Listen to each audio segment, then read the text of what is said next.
Good morning, Monte Coleman, IES Coaching, the place where we build kings and queens and the future CEOs and power brokers. So, today I want to talk about knowing your worth. Knowing your worth varies from role to role. Your worth as a businessman may be different than your worth as a father or a mother or a businesswoman, excuse me. Your worth as a supervisor may be different than your worth as a staff. Your worth as an entrepreneur may be different than your worth as a uncle, a brother, a sister. But right now, I'm focusing on just your workplace value. Your worth or value inside the workplace. That can be either as a CEO, supervisor, staff, trainer, whatever role, but this is in a work-based situation.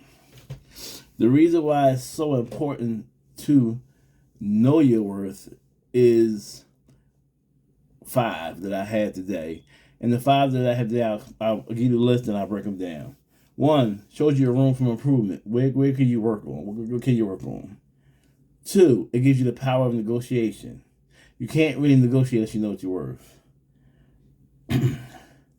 3, gives you ability to demand what you're worth.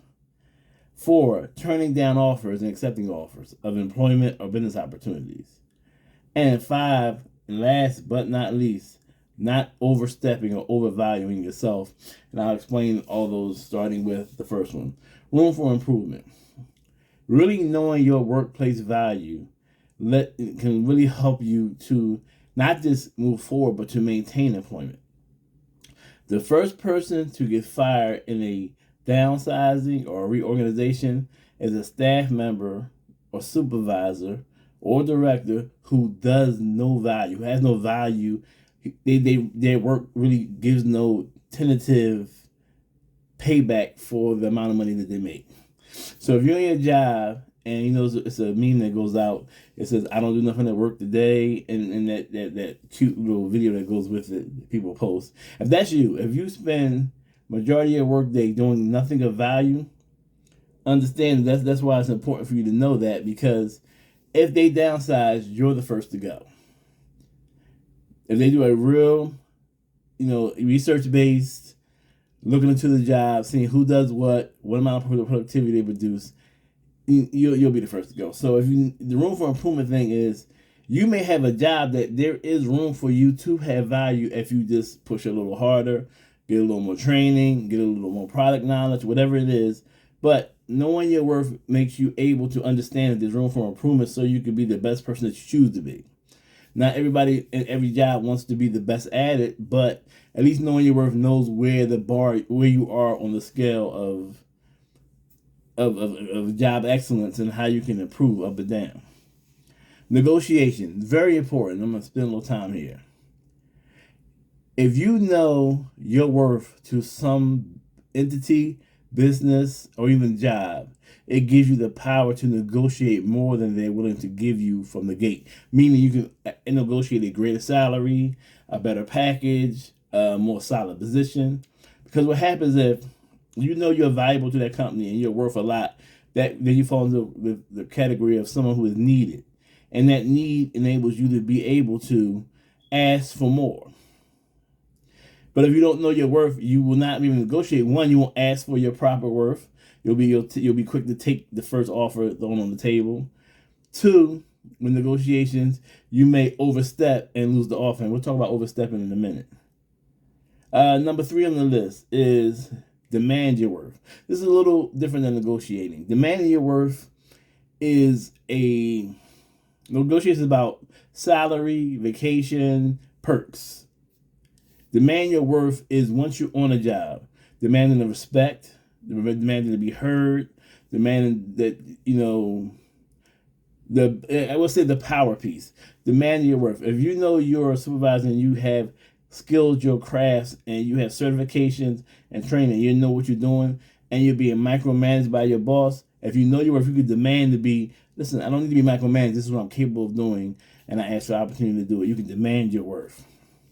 So remember, negotiating is more about the financial benefits package side. Demand your worth is more about the respect authority and leeway or self-governing side of a job. So with demanding your worth, this is an ongoing thing. It's not just, one shot. Usually negotiations are upon hire or upon taking a new position or trying to get a raise. But demanding your worth is an everyday thing. So when you know your value that you bring to your business, to your job, to the person you contract out to whatever role you play, if you know your value, you can demand that respect that comes with that title. Too many people get burnt out at work because they're not given the proper respect, so they're not fulfilled by their employment. And a lot of times it's not the job, it's the way you move. You don't demand your worth, so you don't feel valued. Remember, most people don't give you the value you deserve. You have to take the value you deserve. And take does not mean in a hostile form. It means by demand. And demand is not argumentation or disgruntled behavior. Demand is just having a set line that the energy flows off of you. I demand this respect by my presence. I don't even have to say too much to get that. And if I do have to say, something is done in a professional, respectful, win-win based type of way, where I'm talking to you in a way where I'm not offensive, but I'll also show you the value in demanding my worth. Because if you give me my worth, I'll be able to perform better for you, and I'll be able to make both our jobs easier. So demand your worth. 4, turning down offers. So many people fail in business and life because they take bad deals. Taking bad deals shows that you don't know your worth. One of the things that I have failed at a business, I'm bringing my personal life into it. I have been teaching martial arts, the other side of my business, for 30 years. I've been training in martial arts. For 35 years, right? It was a time in my business where I was charging $10, $15 for a private lesson. Because I was just so happy to get somebody to train and make a couple dollars. And I wasn't getting my value because I was not turning down offers. So now, if you come at, want me to do a seminar or a group class and you try to lowball me, I'm going to turn that down from the gig because I know my worth. And I'm going to tell you the benefit in turning down offers. I take an offer from you where I teach you 10 classes for $10, $100. If I turn down 5 $10 offers, I lost $50. But I embrace 3 $50 classes. So if I turn down 5 $10 classes, but in that same time period end up getting offers for 3 $50 classes, I have made 3 times the money with only a third of it being lost and a third of the time. That's why it's so important to turn down offers. A lot of times you're disgruntled at your job because you never took that job offer.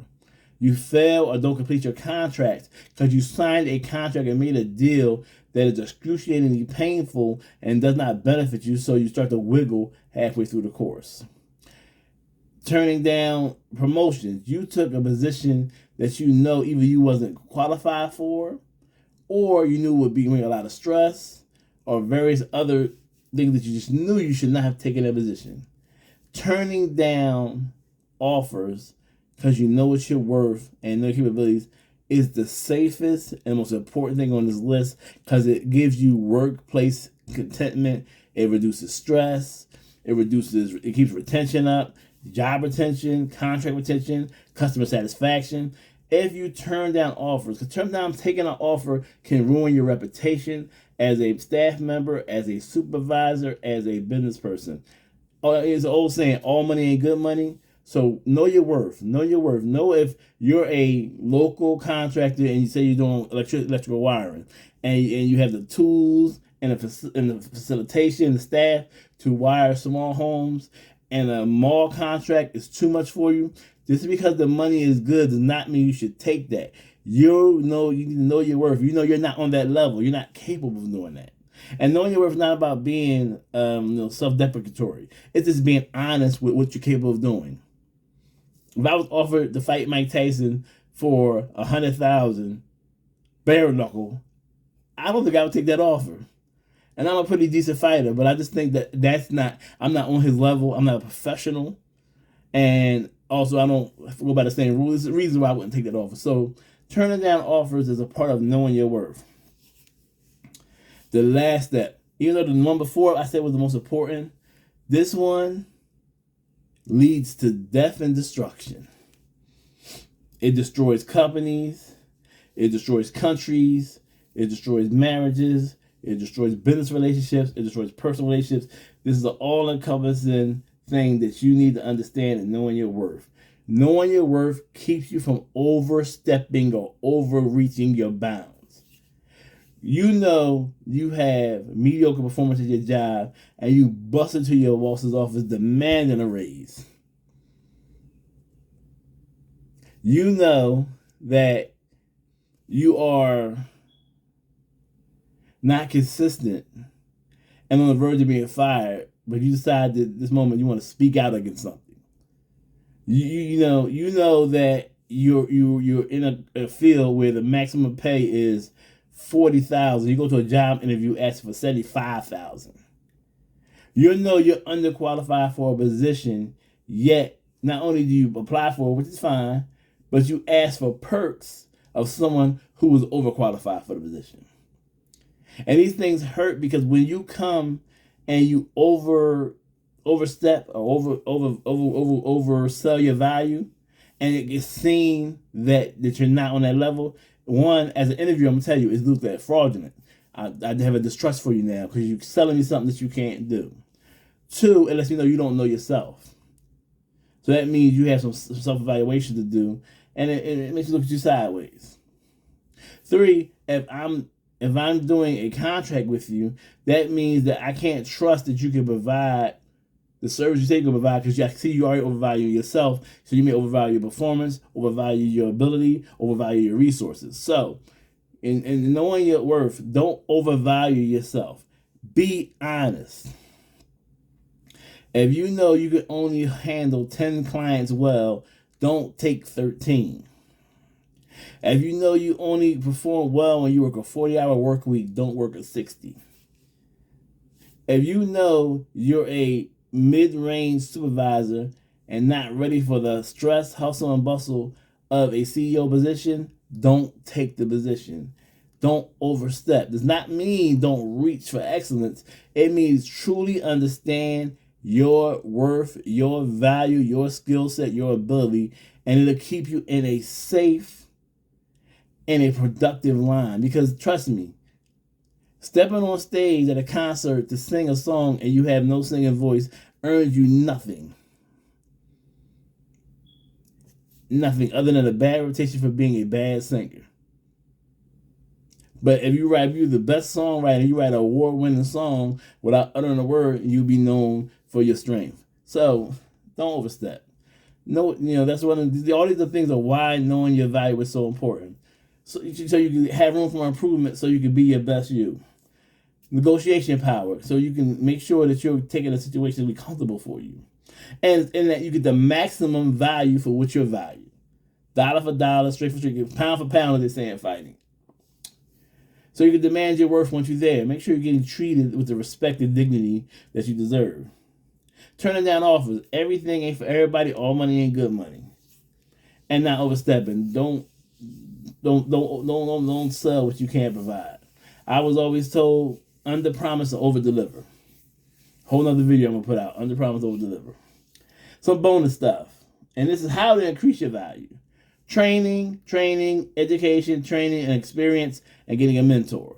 Meaning, whatever field you're in, train in every training that comes up for that field so you can be a master at your craft.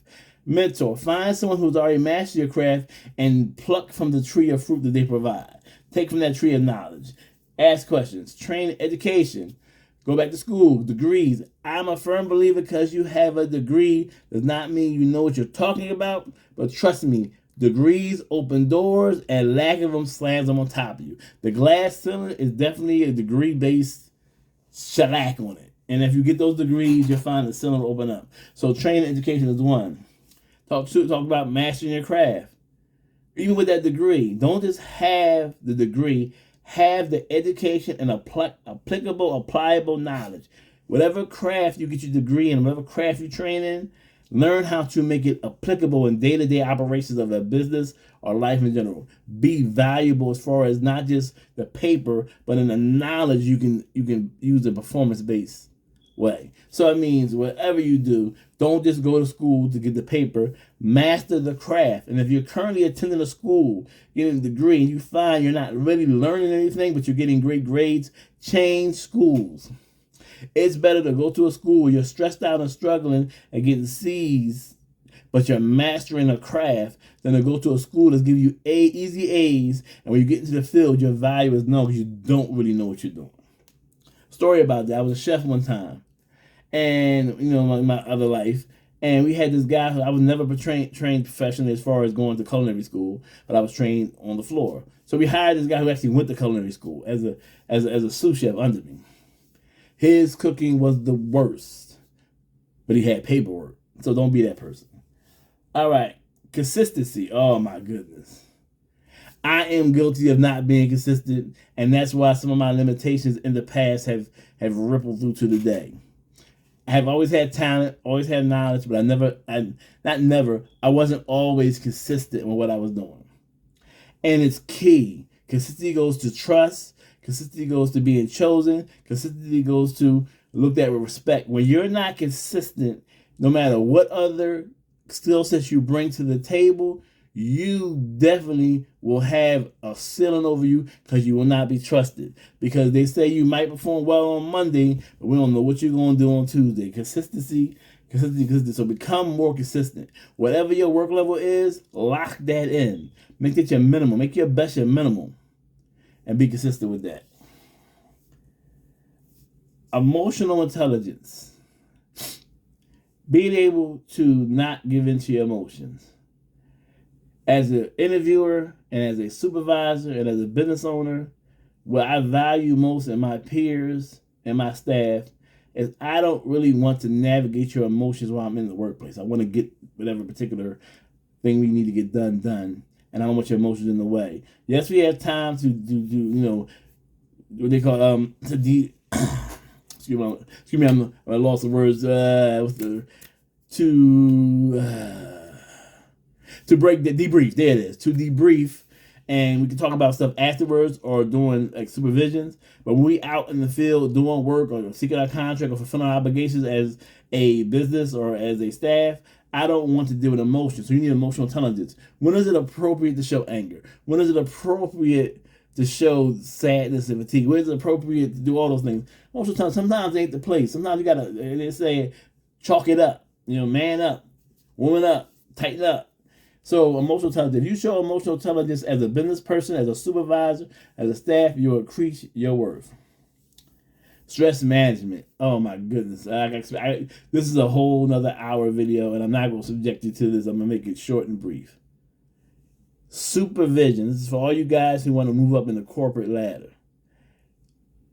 Big time bosses pay the person under them to block the stress from their job and reaching that high.